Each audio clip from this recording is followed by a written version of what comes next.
আওয়ামী লীগকে রাজনীতিতে পুনর্বাসনের চেষ্টাকারীরা গণশত্রুতে পরিণত হবে বলে হুঁশিয়ার করেছেন তথ্য উপদেষ্টা নাহিদ ইসলাম।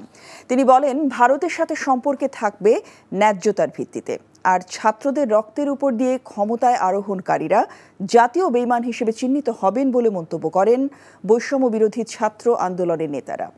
আজ রাজধানীর সোহরাওয়ার্দী উদ্যানে বিশ্ব মানবাধিকার দিবস উপলক্ষে মায়ের ডাক আয়োজিত সর্বদলীয় সমাবেশে এসব কথা বলেন বক্তারা। নাজিবুর রহমানের রিপোর্ট। এখন শুধু আমরা আমার বাবাদের ফিরিয়ে চাই, বাবার হাতটা ধরতে চাই।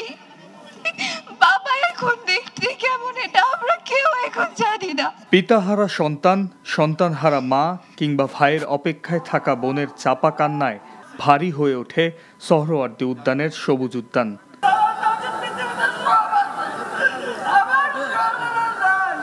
এমনও হাজারো বুকচেরা আর্তনাদ, দুমড়ে মুচড়ে থাকা কষ্ট আর অসহায়ত্বের বোবা বেদনাগুলোতে ভারী হয় সমবেত মানুষের হৃদয়। স্বৈরাচার শেখ হাসিনার পতনের পর শৃঙ্খলের শিকল ভেঙে প্রথমবারের মতো গুম খুনের শিকার পরিবারগুলো মায়ের ডাকের আয়োজনে জড়ো হয় সোহরাওয়ার্দী উদ্যানে।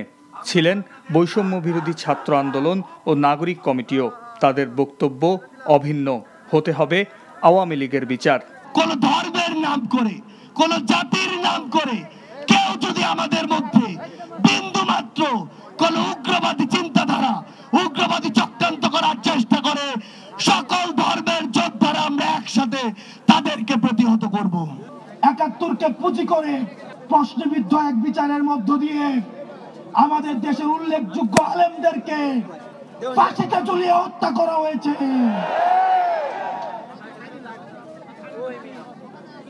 আমরা এই বিচার নিশ্চিত না করা পর্যন্ত দুনিয়ার কোন শক্তি নাই আমাদেরকে রাজপথ থেকে উৎখাত করবে। সমাবেশে যোগ দেয় বিএনপি, জামাত সহ সমমনা ডান বাম সব পন্থীরা। বক্তারা বলেন, জাতীয় ঐক্যের মাধ্যমে বিদায় করতে হবে আওয়ামী লীগকে, সংস্কারের মাধ্যমে বিনির্মাণ করতে হবে রাষ্ট্র। সমস্ত খুন, গুম, হত্যা, ক্রসফায়ারের মাস্টারমাইন্ড শেখ হাসিনা। তার নির্যাতনে রক্তের যে কালো ছাপ, অশ্রুসিক্ত মায়ের কান্না এখনো শুকায় নাই, অথচ যেখানকার মাল সে সেখানে ফিরে গিয়েছে, সেখান থেকে সন্ত্রাসের নতুন ব্লুপ্রিন্ট সে তৈরি করছে। এই ২৪-এর অভ্যুত্থানের যে চেতনা, সেই চেতনা ধারণ করে একটি জাতীয় ঐক্যের মধ্য দিয়ে নির্বাচনী কৌশলে আওয়ামী লীগকে রাজনীতি থেকে বিদায় দিতে হবে। সংস্কারের সেই বিষয়গুলোকে, সেই যে ধারণাগুলোকে, সেগুলোকে উপলব্ধি করতে হবে এবং একথা আমাদের মনে রাখতে হবে যে সংস্কার চলতেই থাকবে। সেই সত্য যদি আমরা উপলব্ধি করি, তাহলে সেই সংস্কারগুলো আমরা চিরদিন করে যাব, আমরা কখনো থেমে থাকবো না। প্রতিবেশীর মতো আচরণ করতে ভারতের প্রতি সতর্ক বার্তা দেন তথ্য উপদেষ্টা। আওয়ামী লীগকে পুনর্বাসন কারা কারা করবেন বা করতে চান, এখন সেইটা হচ্ছে আলোচনার বিষয়। যারা করতে চান, জনগণ তাদেরকেও গণশত্রু হিসেবেই চিহ্নিত করবে। এই বাংলাদেশ আত্মমর্যাদা নিয়ে দাঁড়িয়েছে, রক্তের উপর দিয়ে দাঁড়িয়েছে।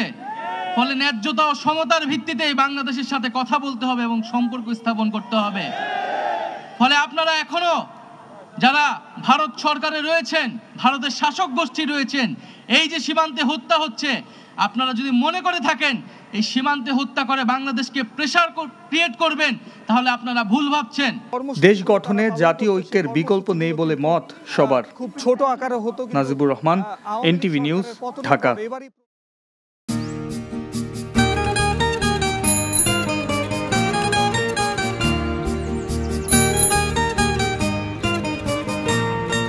শুনেন, পুরুষ মানুষ তো এভাবে ভয় পেলে চলে না, মুখে সাহস রাখতে হয়।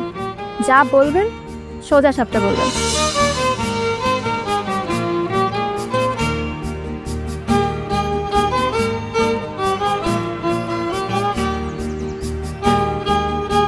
তো এই শীতে যে শীতের কাপড় ছাড়া আসছো, এটা কি ঠিক আছে? তোমাকে দেখার পর থেকে আমার জীবন থেকে শীত, গ্রীষ্ম, বর্ষা সব চলে গেছে, শুধুমাত্র তুমি আছো।